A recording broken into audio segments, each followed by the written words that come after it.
Donc pour commencer cette émission, on va peut-être essayer de savoir, s'attacher à savoir l'origine de ce jeûne. Est-ce qu'il existait un petit peu avant la période islamique, ou alors est-ce que c'est l'islam qui a proposé cette nouvelle chose? Tout d'abord, salam alaikum à nos auditrices et auditeurs. Ce qu'il faut savoir, c'est que par rapport au jeûne, de manière générale, selon l'imam Ali, sur lui la paix, le premier homme à avoir jeûné dans l'histoire, c'était Adam, sur lui la paix. Et donc, et d'après Ibn Abbas, qui est un compagnon du saint prophète, sur lui la grâce et la paix, il nous dit que le prophète David, jeûnait un jour sur deux.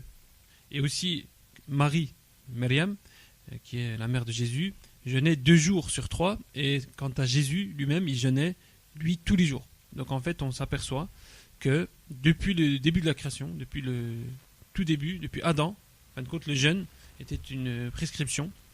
Et quand on se penche sur les livres révélés, comme l'Évangile ou la Torah, on s'aperçoit qu'ils font aussi diverses mentions du jeûne. Et même dans une autre religion, comme l'hindouisme, eh bien, on jeûne en des diverses occasions religieuses. Et donc en islam, finalement, on continue cette tradition et on jeûne en tant qu'obligation rituelle. Il y a 5 piliers dans l'islam, et dont le jeûne donc est un pilier pour tout musulman et toute musulmane qui a les capacités, qui remplit les conditions requises. Et donc je pense qu'on va peut-être dans une autre émission aborder un peu ce côté-là juridique des choses, mais l'islam finalement vient continuer une tradition qui existait déjà, une tradition universelle.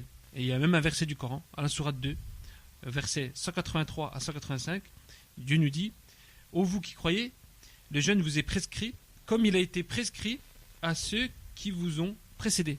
C'est-à-dire que de la même manière que les gens d'avant jeûnaient, Dieu nous demande de jeûner par continuité. Donc ça répond un peu à la question: est-ce que le jeûne était une pratique instituée par l'islam ou quelque chose d'universel? D'accord, donc les autres religions pratiquaient le jeûne. Tu nous as expliqué que le jeûne en islam, le jeûne du ramadan en islam, c'était une obligation religieuse, mais ça a sans doute une importance particulière par rapport à ce jeûne. Assalamu alaikum, bien sûr, ça a une importance particulière. Donc, on pourrait penser que jeûner pendant ce mois béni, ça signifie simplement s'abstenir de manger, de boire, de fumer, d'avoir des rapports sexuels, etc. Et ceci depuis l'aube jusqu'au crépuscule, chaque jour de ce mois. Mais en réalité, le jeûne que Dieu il veut que l'être humain respecte, il nécessite beaucoup plus d'efforts que ce qu'on vient de dire, c'est-à-dire boire, manger, etc. Car ce jeûne, il a pour but de transformer complètement l'être humain, de libérer de l'emprise de ses mauvaises habitudes. D'accord, donc il y a la contrainte dans le fait de ne pas manger, mais il y a un vrai sens derrière ce jeûne. Voilà, il y a un vrai sens. D'ailleurs, il y a un verset qui confirme cela, c'est le verset 183 de la sourate Al-Baqarah, la sourate numéro 2, qui dit: ô vous qui croyez, le jeûne vous est prescrit comme il a été prescrit à ceux qui vous ont précédés. Peut-être craindrez-vous Dieu.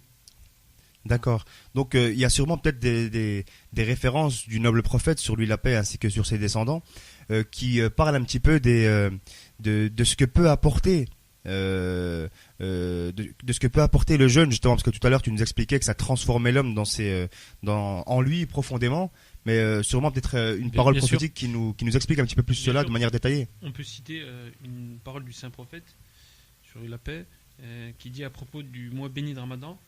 Alors il s'adressait aux gens dans un discours en disant la chose suivante: ô gens, celui qui anoblit son caractère pendant ce mois aura droit au droit chemin le jour où les pieds trébucheront. C'est-à-dire que ça va avoir pour effet de nous protéger le jour donc de la résurrection.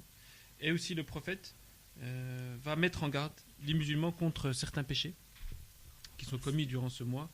Et il nous dit d'ailleurs la chose suivante: 5 choses invalident le jeûne. Alors, il nous les cite. Alors le là, mensonge. Si je peux me permettre, voilà, donc là, ça va être un petit point juridique, voilà, des choses qui invalident le jeûne. Alors, est-ce que tu peux nous les rappeler? Bien sûr. Alors là, c'est des aspects moraux. Le prophète nous dit que 5 choses vont invalider le jeûne. Alors, il y a le mensonge, la médisance, la délation calomnieuse, le faux serment et le regard lascif. D'accord. C'est des choses que C'est des choses doit... assez surprenantes dans le sens où c'est pas le fait de manger qui va Voilà, nous faire exactement. rompre le C'est-à-dire jeûne. que le jeûne, il ne s'invalide pas simplement par le fait de manger ou de boire. Alors, le prophète nous dit qu'il y a certains vices qui ne permettent pas donc, de valider finalement le jeûne. Donc, il y a d'autres aspects qui invalident le jeûne, dont ceux-là qui sont des aspects plus moraux. D'accord, mais il y a sûrement peut-être des références historiques qui nous expliquent que ces cas d'invalidation ont été invoqués à l'époque du prophète sur lui la paix. Bien sûr, ça a été invoqué. Et il faut que la personne qui jeûne, elle fasse. Il faut que la personne qui jeûne, elle fasse très attention. Il ne faut pas qu'elle se dise. Il ne faut pas qu'elle ait des pensées du genre oui, la médisance, c'est tout de même pas le fait de boire ou de manger, ça n'annulera pas vraiment le jeûne. Si, il faut vraiment se mettre à l'esprit que les vices que vient d'expliquer Hicham, ils invalident le jeûne.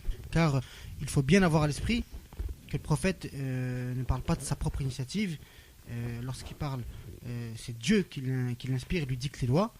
Et comme on dit, obéir au prophète, c'est obéir à Dieu. Et désobéir au prophète, c'est désobéir à Dieu. Donc quand le prophète il dit que tel ou tel péché, il annule le jeûne, la personne qui jeûne, le jeûneur qui vient de faire ses péchés, il peut tout de suite après aller manger et boire. D'accord, donc après il pourra le rattraper, mais on verra ça dans les... Ouais, Hicham, peut-être un mot là-dessus. Très petite parenthèse, c'est que d'ailleurs, si on prend le cas de la médisance, on s'aperçoit finalement que le Coran nous dit, donc Dieu nous demande de s'abstenir de médire des autres, et nous dit, est-ce que vous aimeriez manger la chair de votre frère mort? D'accord? Non, et vous le détesterez. Donc le fait de médire, finalement, est vu, selon le Coran, comme le fait de manger la chair de son frère. Donc, on rejoint un peu ce qu'on disait par rapport aux jeunes. Et d'ailleurs, il y avait à ce propos donc une histoire donc pendant le mois de Ramadan. Donc le prophète avait entendu une femme injurier sa servante, et donc il lui a fait apporter de la nourriture et a demandé à cette femme de manger tout simplement. Et celle-ci protesta, donc en disant qu'elle faisait le jeûne, et le prophète lui a répondu: comment pourrais-tu prétendre encore accomplir le jeûne alors que tu viens d'injurier ta servante? Donc voilà. Oui, donc en fait c'est une histoire concrète qui montre qu'il n'y a pas seulement le fait de manger et de boire qui invalide le jeûne. On va poursuivre dans notre émission concernant le vrai sens sur le jeûne, et là on en est au point sur le vrai sens du jeûne. On a un petit peu expliqué avec des hadiths du prophète le fait que ça anoblissait le caractère, et puis on s'était laissé avec les 5 points qui invalidaient le jeûne, donc qui étaient le mensonge, la médisance, la délation calomnieuse, le faux serment et le regard lascif. Et puis maintenant, on va arriver vraiment au vrai sens du jeûne défini par les imams de la famille du prophète sur lui la paix. Exactement. Donc, donc on peut citer un hadith d'un imam de la famille du prophète, qui est l'imam Sadiq sur lui la paix, qui est le 6e imam des musulmans. Donc lui nous définit le vrai sens du jeûne dans une parole connue. Il nous dit la chose suivante: le jeûne ne consiste pas seulement à s'abstenir de manger et de boire. Pour qu'il soit correctement accompli, le jeûne exige une condition à remplir, à savoir le mutisme, c'est-à-dire le fait de se taire. N'avez-vous pas entendu parler de ce dire de Marie, fils de Imran: j'ai voué un jeûne au miséricordieux, je ne parlerai aujourd'hui à personne. Donc ça, c'est un verset du Coran. D'accord.